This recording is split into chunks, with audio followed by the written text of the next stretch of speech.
Hi viewers, this is Soujanya Reddy, high court advocate. సాధారణంగా land, house, car, bike, cycle రెంట్కి ఇవ్వడం చూసుంటాం. కానీ సొసైటీలో ఈ మధ్యకాలంలో ఒక కొత్త ట్రెండ్ స్టార్ట్ అయింది.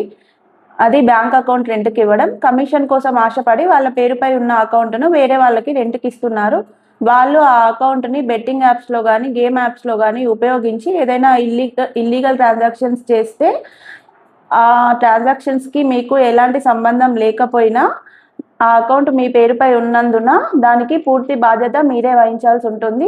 Section 318 BNS, section 66C, 66D information technology act ప్రకారం మీ మీద కేసు ఫైల్ అయి మీరు జైలుకు కూడా వెళ్ళే అవకాశం ఉంది. కమిషన్ కోసం ఆశపడి కటకటాల పాలవకండి. ఇలాంటి మరెన్నో ఇంట్రెస్టింగ్ అప్డేట్స్ తెలుసుకోవడానికి please do subscribers. Thank you.